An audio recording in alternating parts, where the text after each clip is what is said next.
துணை சீரியல்ல இனிய எபிசோட்ல என்ன நடந்திருக்கு அப்படின்னு பாத்தீங்கன்னா, கரெக்டா சேரன் தாலிய கார்த்திகாவோட கழுத்துக்கு கொண்டுகிட்டு போயிட்டு மறுபடியும் கட்டாம கீழே இறக்கிடுறாரு. அதுக்கு ஏன் ரூம்ல இருந்து வந்த உடனே கல்யாணம் பண்ணிக்க முடியாது, நீ உங்க அப்பாவோட போ அப்படின்னு சொல்லியிருக்க வேண்டியதானே. அது எதுக்கு தாலியை எடுத்துக்கிட்டு கழுத்துக்கு போனாருன்னு தான் தெரியல. அதுக்கப்புறம் பாத்தீங்கன்னா, ஏன் கட்டல கட்டல அப்படின்னு சொல்லி இருக்கிறவங்க எல்லாம் கேட்கிறப்ப, இப்ப நம்ம கல்யாணம் பண்ணிக்கிட்டா அதுக்கப்புறம் நம்மளால சந்தோஷமா இருக்க முடியுமா?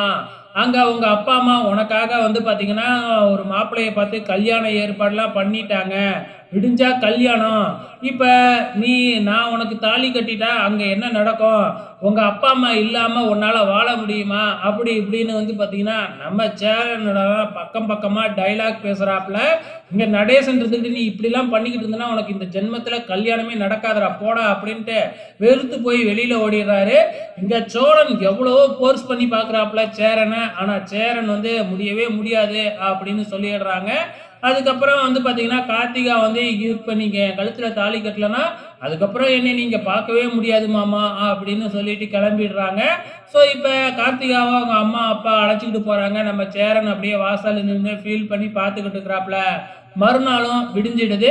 இப்ப கல்யாணமும் நடக்க ஆரம்பிக்குது. நம்ம சேரன் பார்த்தீங்கன்னா, ஒண்ணுமே மனசுல இல்லாம அப்படியே ஏதோ ஜடம் மாதிரி அப்படியே வேலைக்கு கிளம்பி போயிட்டு இருக்கிறாப்புல. போற வழியில தானே கார்த்திகா வீடு. ஸோ பார்த்த உடனே திருப்பி வேற வழியா சுத்திக்கிட்டு போறாப்புல.